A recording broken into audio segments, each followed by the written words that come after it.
नमस्कार। First let me clarify. जब मैं ये पूछ रहा हूँ कि करतार सिंह परेशान क्यों है, करतार सिंह एक फार्मर नहीं है। I think all of you would have got enough of the farmers issue last week. पिछले हफ्ते सब कुछ ये चर्चा में था और आप सबने देख लिया। नहीं, मैं फार्म लॉज की बात नहीं कर रहा हूँ, ना ही करतार सिंह कोई फार्मर है। So who is Kartar Singh?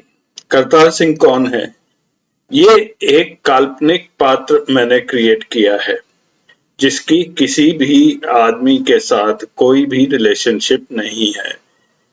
Kartar Singh is purely a fictitious character and has absolutely no relationship with any real world person. Any resemblance to any person is purely coincidental. So now let's get on with the episode. Kartar Singh का पात्र ये मैंने इसलिए create किया है कि एक symbolic character रहना चाहिए जो मिलियंस ऑफ हमारी जो मिडिल क्लास है उसको ये रिप्रेजेंट कर पाए। Kartar Singh will represent the billions of Indians who are today struggling to make a decent living after having worked for years. सालों साल काम करके 35 साल 40 साल जब आदमी रिटायर होता है और अपने गांव में या शहर में बसता है तो वो अपने जीवन चलाने में बहुत मुश्किल आजकल उसको हो रही है। करतार सिंह आपको भी रिप्रेजेंट करता है, मेरे को भी करता है और हर किसी को जो middle class lower middle class व्यक्ति है उसको रिप्रेजेंट करता है। So let's further define Kartar Singh. Kartar Singh की उम्र 65 साल, उनकी पत्नी की उम्र 60 साल, दो बच्चे हैं, दोनों वेल सेटल्ड हैं। वो करतार सिंह पर डिपेंडेंट नहीं है। आप उसको पेंशन कह लीजिए या सेविंग से रिटर्न कह लीजिए। करीब 63-64 हजार रुपया उनको मंथली आता है आमदनी। 40 लाख इन्वेस्टमेंट है। पूरी जिंदगी काम करके बच्चों की शादी करके ये पैसे बचे वो इन्वेस्ट किए हैं। एक गाड़ी है, एक स्कूटर है और एग्रीकल्चर लैंड है जो कि पुश्तैनी फार्म है। वहां से थोड़ा बहुत जो है साल भर का अनाज आ जाता है। तो ये एक फिक्टिशियस कैरेक्टर है जो कि रिप्रेजेंट करेगा हमें और आपको। मैंने एक सरदार जी को क्यों चुना है इस रिप्रेजेंटेशन के लिए? Why did I choose a Sardar or a Sikh gentleman to represent the millions of Indian middle class? मैंने एक एक्सपेरिमेंट किया था पिछले हफ्ते जिसमें जो आप ये इमेज देख रहे हैं वो मैंने सोशल मीडिया पर अपने दोस्तों को डाली थी और उनसे कहा था कि ये इमेज देख के जो भी मन में आपको आता है वो 3 शब्द 3 कीवर्ड आप लिख के मुझे भेजें। बहुत लोगों ने इसका रिस्पॉन्ड किया, करीब हजार के करीब रिस्पॉन्सेज आए इस पर।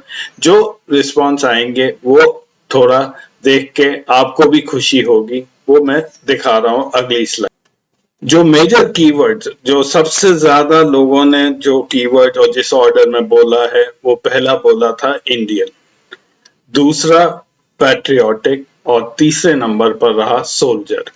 तो एक सरदार जी जिनकी आपको फोटो भी नहीं दिख रही है उनको देख के हर हिंदुस्तानी के बीच में ये 3 शब्द आते हैं। तो who can better represent an Indian than a Sikh gentleman?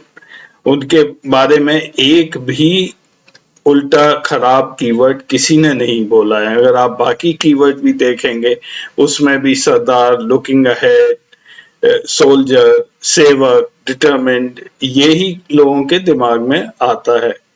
It is a pride for all of us. It is pride for India and it's a pride especially for the Sikh community. Hats off to them. Where does Kartar Singh stay? वो कहीं भी रह रहे हो सकते हैं। वो फरीदकोट हो सकता है, मोगा हो सकता है, संगरूर हो सकता है, करनूल हो सकता है। वो कहीं भी देश में छोटे जो शहर हैं उसमें जाके रिटायर होके रहते हैं। एक और चीज मैं कहना चाहूंगा कि we all take pride in calling ourselves as income tax pairs.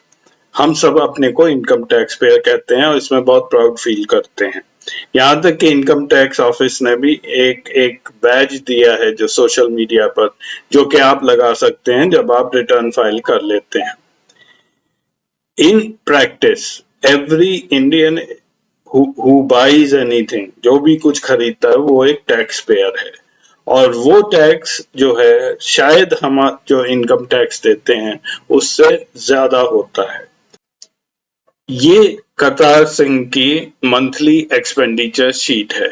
ये मैंने एक सज्जन है उनके साथ बैठकर बनाई, जिनकी एक्चुअल पेंशन उतनी ही है जितना कि यहाँ पर मैंने दिखाया है, और ये जो खर्चे हैं ये कई लोगों से corroborate भी किए हैं कि ये सही है। इसमें मंथली जो खाने पर खर्चा है, जो हाइजीनिक प्रोडक्ट्स खरीदते हैं वो, domestic help, fruits, vegetables, newspaper etcetera etcetera, और इस पर कितना जीएसटी देते हैं वो भी लिखा है। 5% हम प्रोविजंस पर, basic TV subscription, mobile phone 18%, petrol पर करीब करीब 60% जाता है। वो करीब 70 लीटर मंथली पेट्रोल यूज करते हैं, सोसाइटी में रहते हैं उसके चार्जेस, मेडिकल इंश्योरेंस। तो ये सारे खर्चे मिला के वो एक महीने में हमने ये कैलकुलेट किया उनके लिए 2017 में वो कितना देते थे। करीब करीब 55,000 खर्च करते थे, उसमें जीएसटी जो है करीब करीब 6,000 लगता था। टोटल मिला के उनको कोई 4, 4,500, 5,000 रुपया मंथ का बचता था। उनकी शिकायत आज ये है कि वो इसी पेंशन में नहीं काम चला पा रहे। तो इनका खर्चे का ब्रेकडाउन है, वो खाने पर करीब करीब 38 से 40%, खाने एंड सस्टेनेंस जो रोजमर्रा की जरूरी चीजें हैं उस पर करीब 40% खर्चा होता है। फ्यूल एंड ट्रांसपोर्ट पर करीब 10% खर्चा होता है। लाइफस्टाइल एक्सपेंसेस यानी कि ट्रैवल और बाहर जाना, शादियां वगैरह, उसमें करीब 14%। हेल्थ केयर पर करीब 17-18%। नाउ हेल्थ केयर इन्फ्लेशन कहीं पे भी सरकार नोट नहीं कर रही है, और ये जो सेक्टर है इसमें इन्फ्लेशन का पिछले 1-2 साल में बहुत असर पड़ा है।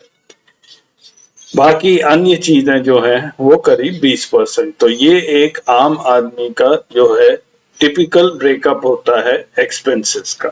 Now let's quickly see the inflation. Inflation पिछले 10 सालों में, ये जो मैं चार्ट दिखा रहा हूँ, यहाँ पे 2013 में इन्फ्लेशन 10% पार कर गया था। आपको याद होगा मनमोहन सिंह जी के टाइम में जब पेट्रोल प्राइसेस बहुत बढ़ गए थे। उसके बाद ये लगातार घटता रहा है। पिछले 2 साल जो है 2016-17 के आसपास से ये 4% से घटकर 3%, और 3% ये 2-3 साल रहा है।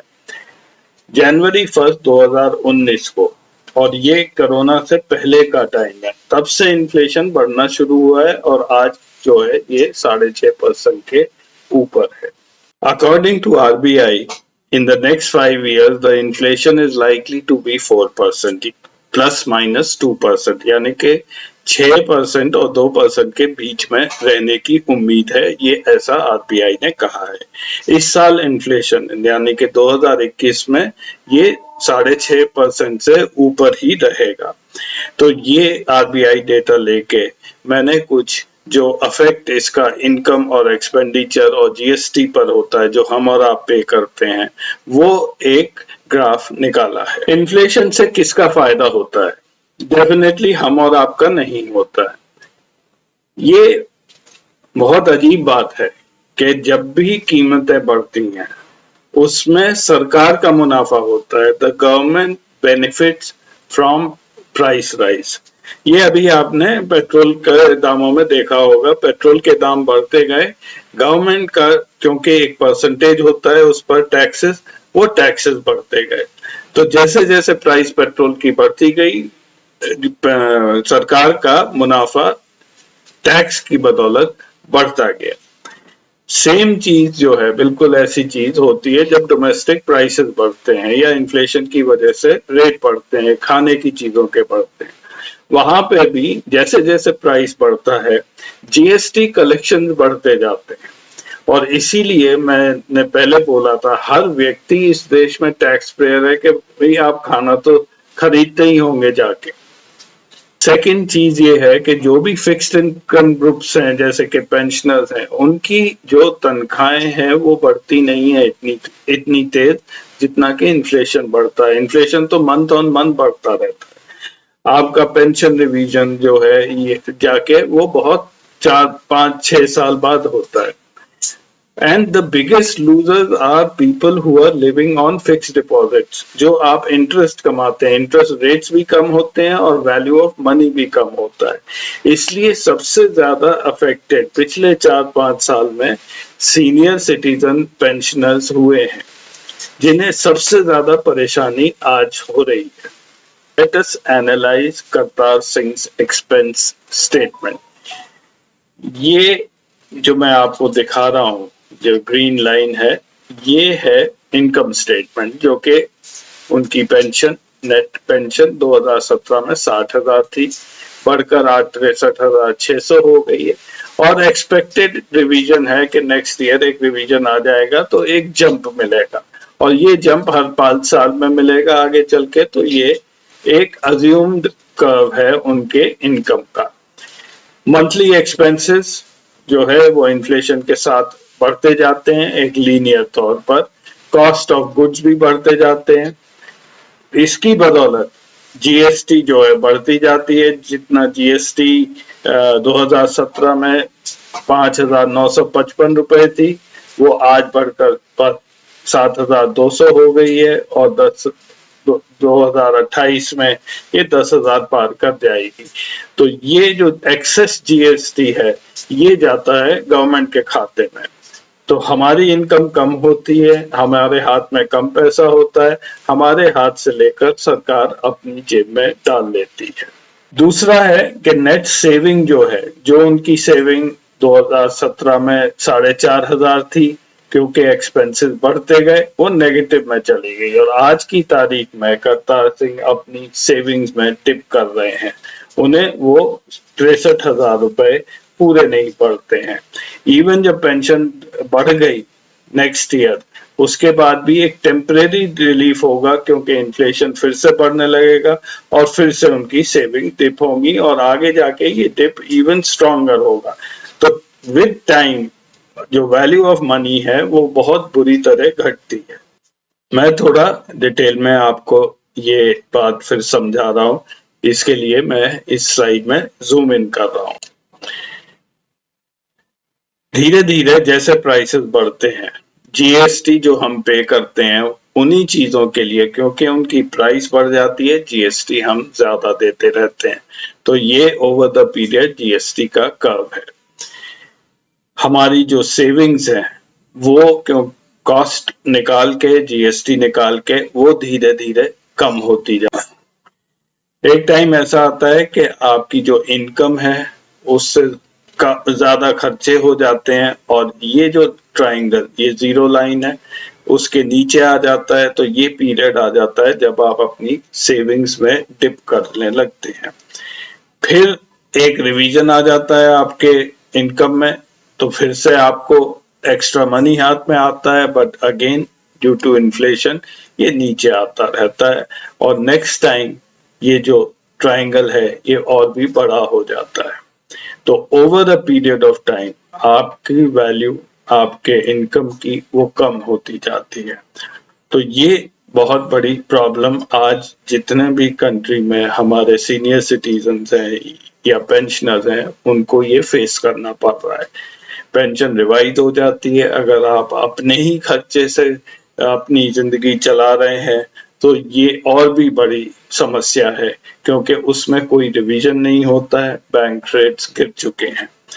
2021 की सीनियर सिटीजन रिपोर्ट आ चुकी है, मैंने पढ़ी है, आप भी देख लीजिए, इंटरनेट पर है, उसमें कुछ भी नया नहीं है।